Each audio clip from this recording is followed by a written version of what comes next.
আল্লাহ বলে, বান্দা আমার মতো দয়ালু মনিব থেকে কেড়ে তোরে আলাদা করে দিল।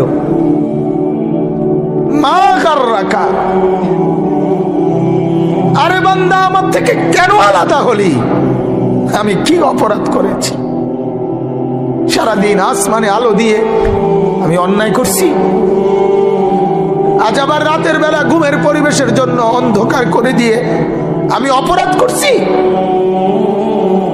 মা গাররাক, এই যুবক, তোমার কাছে তোমার মালিক অপরাধ কি করছে বল না বেটা,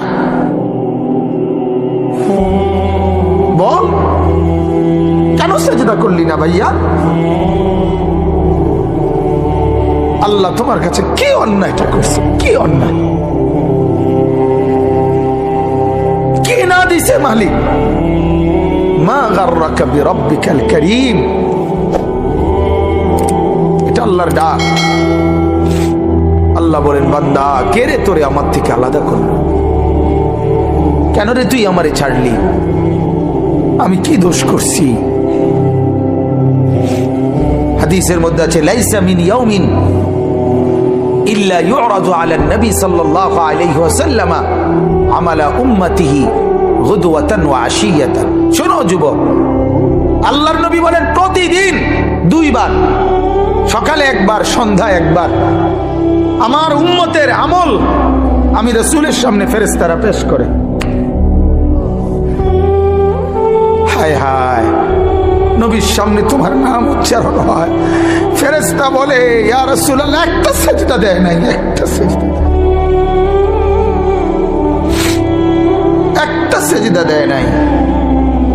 আল্লাহর নবী তখন বলে, হায় আমার উম্মত, আমার 23টা বছরের দিবানিশির এই মেহনতের কোনো কদর করলি না? 23 বছরের আমার এত কষ্টের কোনো কদর হলো না? হাসরের ময়দানে নবী, দোস্ত শুনেন, হাসরের ময়দানে আল্লাহর নবী তার পিঠ দেখাবে, পিঠ, নবী তার পিঠ দেখাবে, পিঠ দেখায়া বলবে, উম্মত দেখ আমার পিঠ, চালনির মতো ছিদ্র ছিদ্র করে ফেলছি। তায়েফের বাচ্চারা যখন আমার পাথর মারছে, ওই পাথরের আঘাত সইতে গিয়ে। সেদিন দেখবেন, সেদিন বুঝবা যুবক, নওজোয়ান, তোমার জন্য কাদার কেউ নাই, তোমাদের জন্য ভাবার কেউ নাই। মা বাপ ছেড়ে দিছে তোমারে, যা বাবা নষ্ট হয়ে যা।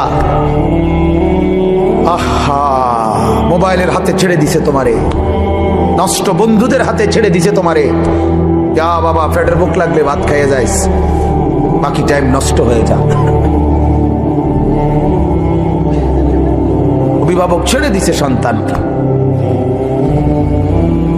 দুপুর বেলা বের হইছে রাত 10টা পর্যন্ত, কারো কোনো পেরেশানি নাই। মা বাবার ছেলেটা কি হচ্ছে, কার সাথে উঠতেছে, বসতেছে, খাইতেছে, চলতেছে, কারো কোনো পেরেশানি নেই। এভাবে জিন্দেগি চলে না বাজান, এভাবে জিন্দেগি চলে না। এই জন্য আল্লাহ তাআলা প্রতিদিন ডাকে, আমার বান্দা আমি কি অপরাধ করেছি? রাসূল প্রতিদিন বলে, আমার উম্মত আমি কি অন্যায় করছি? আমার তায়েফের রক্তের কোনো দাম নাই, আমার উহুদের দান শহীদ করার কোনো মূল্য নাই। 14 দিন আমি পেটে পাথর বেঁধেছি, আমার সেই পাথরের বাধা পেটের কোনো মূল্য নাই। আমি 3 মাস ঘরে চুলায় আগুন জ্বলে নাই, আমার সেই জীবনের কোনো মূল্য নাই। মুসলমানের ছেলেরা, মুসলমানের বাবারা, তোমরা তোমাদের আল্লাহকে চেনো, তোমরা তোমাদের রাসূলকে চেনো।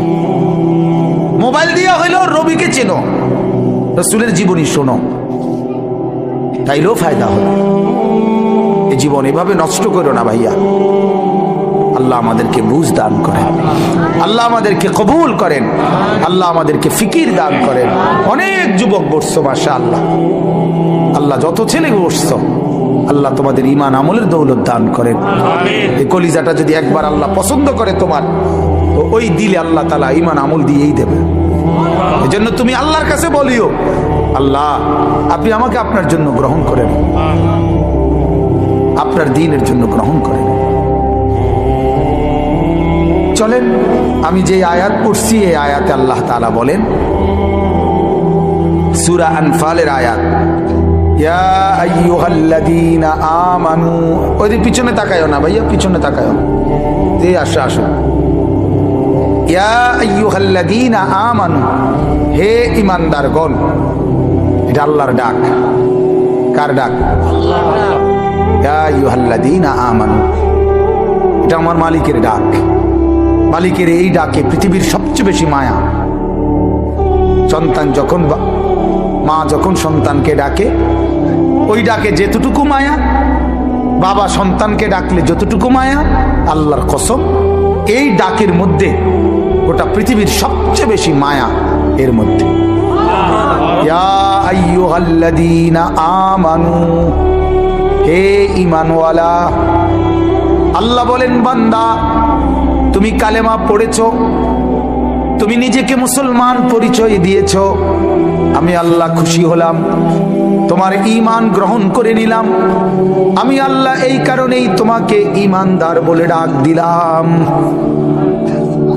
এটা প্রমাণ করে যে আল্লাহ আমার ঈমান গ্রহণ করছে।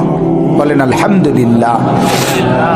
ইয়া আইয়ুহাল্লাযীনা আমানু, এই শব্দটি কোরআনুল কারীমের মধ্যে মোট 89 বার আছে। 89, 8, 9, 89 বার আল্লাহ তাআলা 89 বার আমাদের ঈমানদারদেরকে ডাক দিয়ে দিয়ে বলছেন।